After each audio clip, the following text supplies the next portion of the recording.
Hi, ನಾನು ಕೀರ್ತಿ commerce ಕ್ಲಾಸಲ್ಲಿ ನೀವಿದ್ದೀರಾ.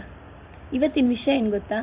ತುಂಬ ಮಕ್ಕಳು ಬಂದು ನನ್ನ ಹತ್ರ ಹೇಳೋರು, ಮೇಡಮ್ ನಾವು ಓದ್ತೀವಿ ತುಂಬ, ಆದರೆ ನೆನಪಲ್ಲಿ ಉಳಿಯಲ್ಲ ಮೇಡಮ್, ನಮ್ಗೆ ಹೆಂಗೆ ಓದಬೇಕಂತಲೇ ಗೊತ್ತಾಗ್ತಿಲ್ಲ, ಪರೀಕ್ಷೆ ಹತ್ತಿರ ಬರ್ತಾ ಇದೆ, ಏನಾದರೂ ಸೊಲ್ಯೂಷನ್ ಕೊಡಿ ಮೇಡಮ್ ಅಂತ. ಇಂಥ ಪ್ರಾಬ್ಲಮ್ಸ್ ನೀವು ಕೂಡ ಫೇಸ್ ಮಾಡ್ತಿರ್ತೀರಾ ಅಂತ ಅಂದ್ಕೊಂಡಿದ್ದೀನಿ. ಸೊ ಹಾಗಾಗಿ ನಾನು ಕೆಲವೊಂದು ಟಿಪ್ಸನ್ನು ತಂದಿದ್ದೀನಿ, ಜಸ್ಟ್ ಫಾಲೋ ಮಾಡಿ ಆಯಿತಾ. ಮೊದಲನೇ ಟಿಪ್ ಏನು ಗೊತ್ತಾ? ನೀವು ಯಾವಾಗ ಓದಕ್ಕೆ ಕೂತ್ಕೊಳ್ತೀರಾ ಆವಾಗ ಮೊಬೈಲ್ನ ತೆಗೆದು ಪಕ್ಕದಲ್ಲಿ ಇಟ್ಬಿಡಿ. ಆ ಮೊಬೈಲ್ ಒಂದು ಸೈಲೆಂಟ್ ಮೋಡಲ್ಲಿಡಿ, ಇಲ್ಲ ಸ್ವಿಚ್ ಆಫ್ ಮಾಡಿಡಿ. ಈ ಮೊಬೈಲ್ ಅನ್ನೋಂಥದ್ದು ಡ್ರಗ್ಸ್ ಎಡಿಕ್ಟ್ ಇದ್ದಾಗೆ. ಡ್ರಗ್ಸಿಗೆ ಎಡಿಕ್ಟ್ ಆದವನಿಗೆ ಹೇಗೆ ಡ್ರಗ್ಸನ್ನು ಬಿಡಲಿಕ್ಕೆ ಆಗೋದಿಲ್ವಾ, ಹಾಗೆ ಈ ಮೊಬೈಲ್ ಕೂಡ. ಹಾಗಾಗಿ ಒಂದು ಸೈಲೆಂಟಲ್ಲಿಡಿ, ಇಲ್ಲ ಸ್ವಿಚ್ ಆಫ್ ಮೋಡಲ್ಲಿಡಿ. ಇನ್ನೊಂದು ಟಿಪ್ ಏನು ಗೊತ್ತಾ?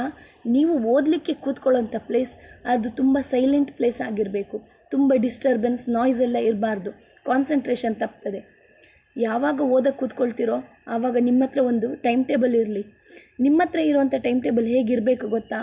ನಿಮ್ಮ ಟೈಮ್ ಟೇಬಲಲ್ಲಿ ನೀವು ಎಲ್ಲ ಸಬ್ಜೆಕ್ಟ್ಸ್ಗೂ ಕೂಡ ಇಂಪಾರ್ಟೆನ್ಸ್ ಕೊಟ್ಟಿರಬೇಕು.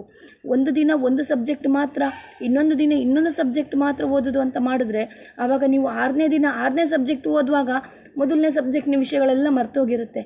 ಸೊ ಹಾಗೆ ಮಾಡ್ಕೊಳ್ಬೇಡಿ. ಪ್ರತಿದಿನವೂ ಎಲ್ಲ ಸಬ್ಜೆಕ್ಟ್ಗೂ ಇಂಪಾರ್ಟೆನ್ಸ್ ಕೊಡಿ. ನಿಮಗೆ ಟಫ್ ಸಬ್ಜೆಕ್ಟ್ ಅಂತ ಯಾವುದಿದೆ ಅದಕ್ಕೆ ಸ್ವಲ್ಪ ಜಾಸ್ತಿ ಟೈಮನ್ನು ರಿಸರ್ವ್ ಇಡಿ. ನಿಮಗೆ ಈಸಿ ಸಬ್ಜೆಕ್ಟ್ ಅಂತ ಇರುತ್ತಲ್ವ, ಸೊ ಅದಕ್ಕೆ ಸ್ವಲ್ಪ ಕಡಿಮೆ ಟೈಮನ್ನು ರಿಸರ್ವ್ ಇಟ್ಟುಬಿಡಿ. ಇನ್ನೊಂದೇನೆಂದರೆ ಪ್ಲ್ಯಾನ್ ಮಾಡಿ. ಪ್ಲ್ಯಾನ್ ಮಾಡೋದಂದರೆ ಏನು ಗೊತ್ತಾ?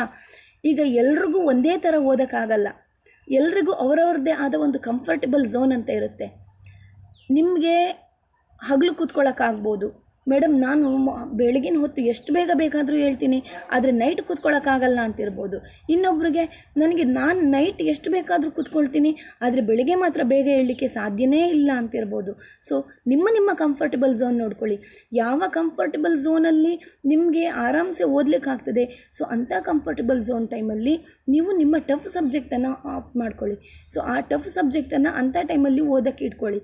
ಆವಾಗ ನಿಮಗೆ ಓದಿದ್ದು ಕೂಡ ಬೇಗ ತಲೆಯಲ್ಲಿ ಉಳಿಯೋಕ್ಕೆ ಸ್ಟಾರ್ಟ್ ಆಗುತ್ತೆ ಆಯಿತಾ. ಇನ್ನೊಂದು, ಓದೋದಂದರೆ ಏನು? ಆ್ಯಕ್ಚುಲಿ ಎಲ್ಲ ಮಕ್ಕಳು ಏನು ಅಂದ್ಕೊಳ್ತಾರೆ ಗೊತ್ತಾ? ಓದೋದಂದರೆ ಬ್ಯಾಹೆಟ್ ಮಾಡೋದು ಅಂತ. ಓದೋದಂದರೆ ಬ್ಯಾಹೆಟ್ ಮಾಡೋದಲ್ಲ, ಅದು ಅರ್ಥ ಮಾಡ್ಕೊಂಡು ಓದೋದು. ಬ್ಯಾಹೆಟ್ ಮಾಡಿದ್ರೆ ಏನಾಗುತ್ತೆ ಗೊತ್ತಾ? ಈಗ ನೀವು ಇವತ್ತು ಒಂದು ವಿಷಯ ಬ್ಯಾಹೆಟ್ ಮಾಡಿರ್ತೀರ, ಆದರೆ ಅಲ್ಲಿ ಎಕ್ಸಾಮಲ್ಲಿ ಬರೆಯುವಾಗ ಸಪೋಸ್ ಆ ಒಂದು ವರ್ಡ್ ಮರ್ತೋಯ್ತು, ನಿಮಗೆ ನೆಕ್ಸ್ಟ್ ಪಾಯಿಂಟೇ ನೆನಪಿಗೆ ಬರಲ್ಲ. ಸೊ ಆ ರೀತಿ ಆಗಬಾರ್ದು. ಸೊ ಹೇಗಿರಬೇಕು ನಾವು ಓದೋದು ಅಂದರೆ, ಅರ್ಥ ಮಾಡಿಕೊಂಡು ಓದಬೇಕು. ಅರ್ಥ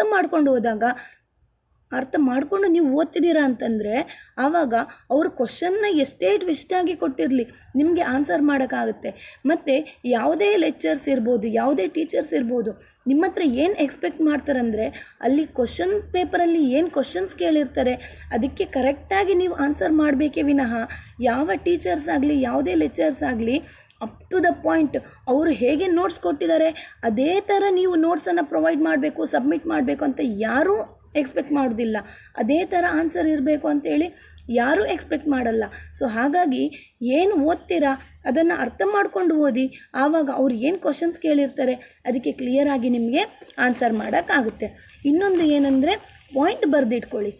ಓದುವಾಗ ನಿಮಗೆ ಈಗ ನೀವು ಅರ್ಥ ಮಾಡ್ಕೊಂಡು ಓದಿದ್ದೀರಾ, ಆವಾಗ ಕರೆಕ್ಟ್ ಹೌದಾ ಅಲ್ವಾ ಅಂತ ಗೊತ್ತಾಗಬೇಕಲ್ವಾ. ಜಸ್ಟ್ ಆವಾಗಲೇ ಓದುವಾಗಲೇ ಒಂದೊಂದು ಪಾಯಿಂಟನ್ನು ಬರೆದಿಟ್ಕೊಳ್ಳಿ. ಇಂಥ ಪಾಯಿಂಟ್ ಹಾಂ ಸರಿ, ಆಮೇಲೆ ನೋಡ್ಕೊಳ್ಳಿ ಹೌದಾ ನೀವು ಬರೆದ ಪಾಯಿಂಟ್ ನಿಮ್ಮ ಮೆಟೀರಿಯಲ್ಸಲ್ಲಿ ಇರುವ ಪಾಯಿಂಟ್ ಎರಡೂ ಒಂದೇ ರೀತಿ ಇದೆಯಾ, ಸೇಮ್ ಇದೆಯಾ. ಸೊ ಚೆಕ್ಔಟ್ ಮಾಡ್ಕೊಳ್ಳಿ ಒಂದು ಸರ್ತಿ, ಅದು ನಿಮಗೆ ಹೆಲ್ಪ್ ಆಗುತ್ತೆ. ಇನ್ನೊಂದೇನೆಂದರೆ ರೀಕಾಲ್ ಮಾಡಿ. ರೀಕಾಲ್ ಅನ್ನುವಂಥದ್ದು ಯಾವಾಗ ಮಾಡಬೇಕು? ನೀವೇನು ಇಡೀ ದಿನ ಓದ್ತಾ ಕೂತ್ಕೊಳ್ಳಲ್ಲ, ಕರೆಕ್ಟಾ? ಬೆಳಗಿಂದ ಸಂಜೆ ತನಕನೂ ಯಾರೂ ಓದಲ್ಲ. ತಿಂಡಿಗೆ ಹೇಳ್ತೀರಾ, ಮಧ್ಯಾಹ್ನ ಊಟಕ್ಕೆ ಹೇಳ್ತೀರಾ, ಸಂಜೆ ಚಹಾ ತಿಂಡಿಗೆ ಹೇಳ್ತೀರಾ, ರಾತ್ರಿ ಊಟಕ್ಕೆ ಹೇಳ್ತೀರಾ, ಹೌದಾ? ಸೊ ಇಂಥ ಟೈಮಲ್ಲಿ ನೀವು ಏನು ಓದಿದ್ರಿ ಅದನ್ನು ಒಂದು ಸಲ ರೀಕಾಲ್ ಮಾಡ್ಕೊಳ್ಳಿ. ಆವಾಗ ನಿಮಗೆ ತೊಂದರೆ ಇಲ್ಲ, ಮರ್ತೋಗ್ಬೋದು. ಸೊ 1-2 ಪಾಯಿಂಟ್ ಮರ್ತೋಗಿರುತ್ತೆ, ತೊಂದರೆ ಇಲ್ಲ. ಸೊ ಅಂಥ ಪಾಯಿಂಟ್ಸನ್ನು ಪುನಃ ಒಂದು ಸಲ ನೋಡ್ಕೊಳ್ಳಿ. ಆವಾಗ ನಿಮಗೆ ಅದು ಮೈಂಡಲ್ಲಿ ಫಿಕ್ಸ್ ಆಗಿರುತ್ತೆ ಆ ಆನ್ಸರ್. ಇನ್ನೊಂದು ಏನಂದರೆ, ಯಾವತ್ತು ಅಯ್ಯೋ ನನಗೇನೋ ಗೊತ್ತಿಲ್ಲ, ನಾನು ಎಕ್ಸಾಮಲ್ಲಿ ಏನು ಬರಿತೀನೋ ಏನೋ, ಪಕ್ಕದ ಮನೆಯವರು ತುಂಬ ಓದ್ತಾರೆ, ನನಗೆ ಏನೂ ಓದೋಕ್ಕೆ ಗೊತ್ತಾಗ್ತಿಲ್ಲ. ಸೊ ಆ ರೀತಿ ಅಂದ್ಕೊಳ್ಬೇಡಿ. ನಿಮಗೂ ಆಗುತ್ತೆ, ಯು ಕ್ಯಾನ್ ಡೂ. ಎಲ್ಲರೂ ಒಂದೇ ಥರ ಇರ್ತಾರೆ, ಯಾರೂ ಏನು ದಡ್ರಲ್ಲ, ಎಲ್ಲರೂ ಹುಷಾರೆ, ಎಲ್ಲರೂ ಒಂದಲ್ಲ ಒಂದು ರೀತಿಯಲ್ಲಿ ಹುಷಾರಿದ್ದೇ ಇರ್ತಾರೆ.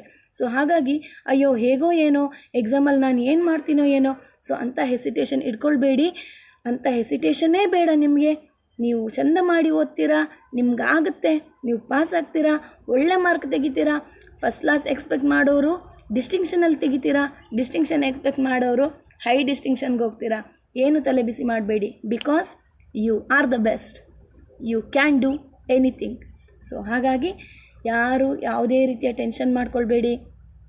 SSLC PUC ಪರೀಕ್ಷೆಗಳು ಹತ್ತಿರ ಬರ್ತಾ ಇದೆ, ಚಂದ ಮಾಡಿ ಓದಿ. ಆಗುತ್ತೆ, ಆಗಲ್ಲ ಅಂತ ಯಾವುದೂ ಇಲ್ಲ.